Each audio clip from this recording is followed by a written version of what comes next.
Okay mga kamads, mga kaibigan, welcome back to another content. And ang dami kasing nagtatag sa akin talaga dito sa issue na to. Now, I would like to thank tong si Miss Janine Belardo na sa kanya kasi tong ano na to, coverage na to. And for the sake of paki-ano lang po ito, punta na lang po sa kanyang page, pakita lang natin na kasi andito yung mga relevant videos. For the sake of, kung gusto nyo talaga ng raw footage dito, punta lang po kayo sa kanyang page, tas panoorin nyo. So magre-react lang tayo dito and ikukwento natin yung timeline nitong pangyayari na to. Kasi while this was happening, malapit lang ako dyan talaga sa area na yan. Ito kasi ay galing sa Boso Antipolo. Now, I believe mga 10 minutes away from my place yan pagka may sasakyan ka.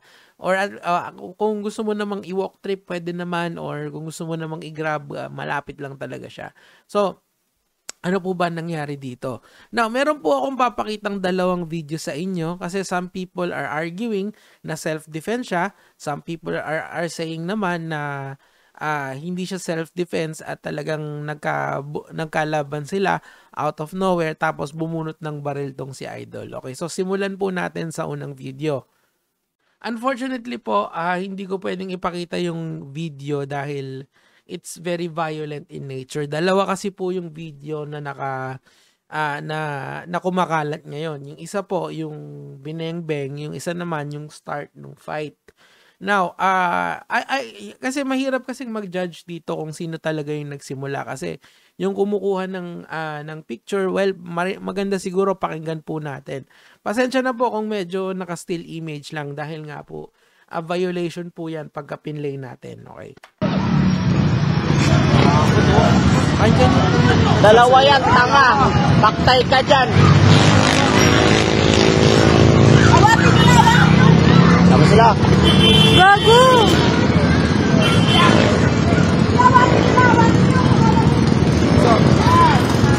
So kung narinig nyo po yun, hindi pa po ba parang inuudyokan pa ng mga lalaki while yung Sam naman ay umaawat na.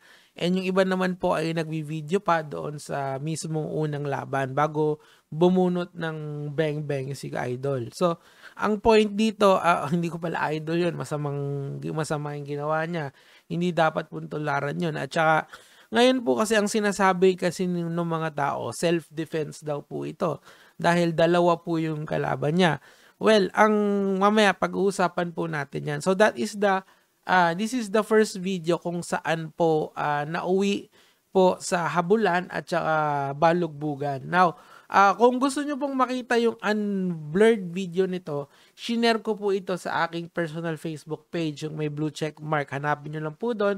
Makikita nyo yung link doon kung hindi man sa wall ko doon sa mga video, sa mga posts related po dito. So, mag-move on tayo sa pangalawang incident. So, unfortunately po yung sa isa, konti lang yung mapiplay natin, pero nasa wall ko naman po yan, nakashare naman po yan.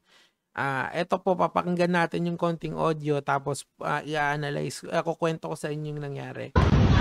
Go, tangka na, git! Hoy, sige, may pa rin! O yun, so, ipopost ko na doon kasi yung susunod na maririnig nyo, for the next minute, kasi 1 minute lang itong video na to be exact 52 seconds lang siya or more or less 1 minute lang. So, ang gagawin po ni Kuya ay mamamaril na siya ng mamamaril ng mga tao dito.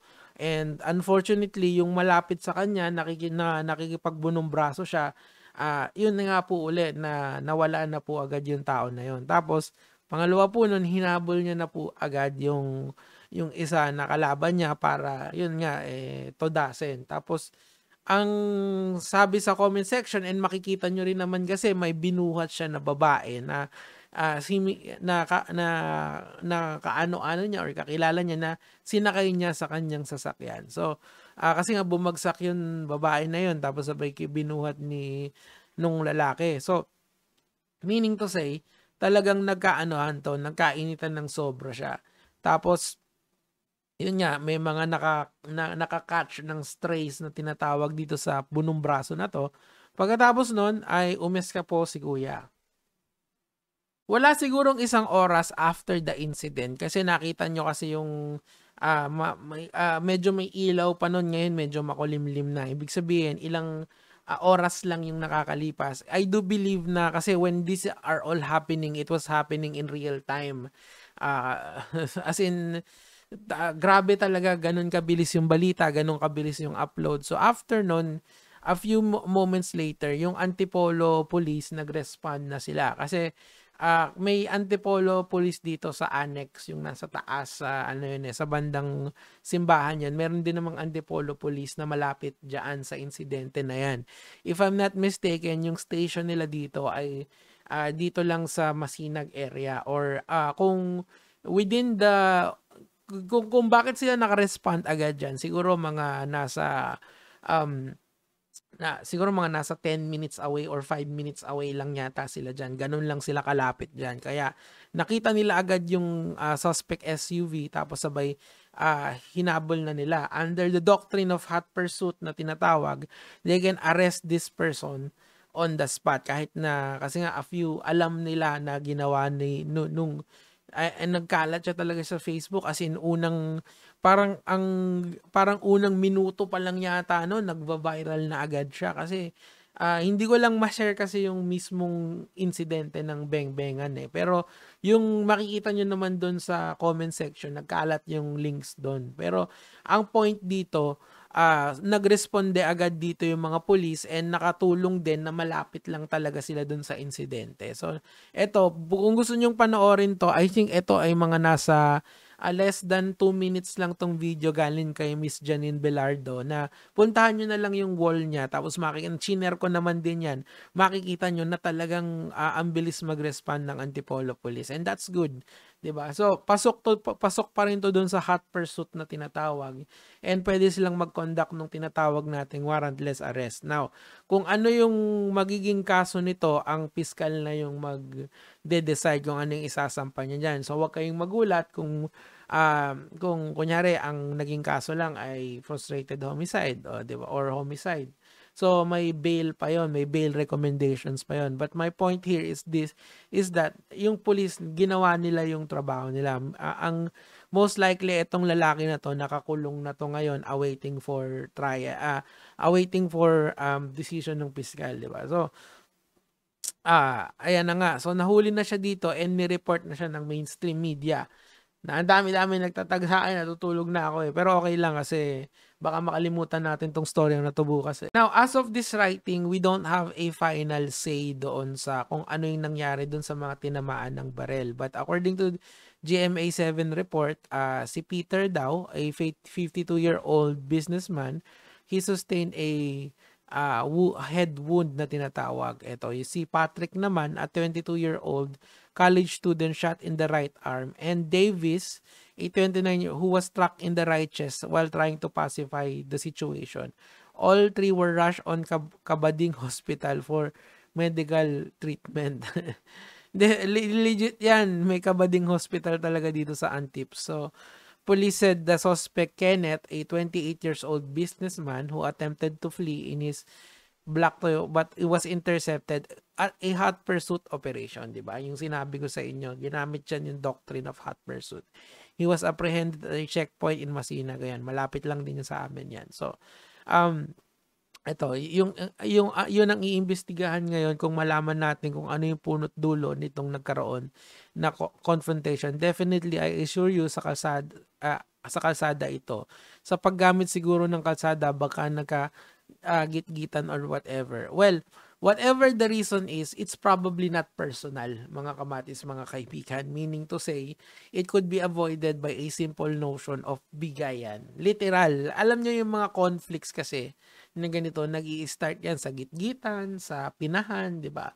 So, ano yung pinaka-the best advice na mabibigay natin sa lahat ng motorista, especially kung araw-araw kayong bumabiyahe? Let cooler heads prevail.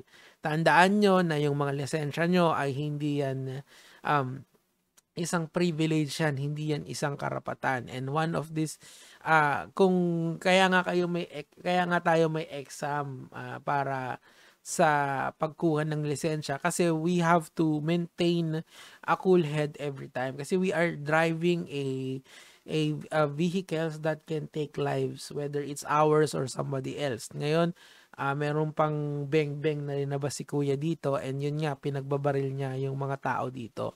And as of this writing, mga kamatis, mga kaibigan, kasi although pwede kayo magbasa sa comment section kasi marami nagsasabi may na-GG na daw, hindi natin alam yon. At sabi din daw, tinamaan din daw yung or hinimatay siguro, yun yata yung magandang nangyari dito. Kasi yung official report, which is ito, hindi nagre-reflect yung bumagsak na babae na binuhat niya sa kanyang sasakyan. So most probably the case, kung hindi man tinamaan yon, kasi ito mo, Peter Patrick Davis, ito yung umawat, yung mga nang away, and yung tinamaan ng strays na tinatawag. So ang siguro yung babae na yon na kinalong niya papunta sa sasakyan, most likely the case, hinimatay naman yan. Kasi nga it's a very tense situation. And ang pinaka naawa ako doon, kasi you can see from the video that there are children involved doon.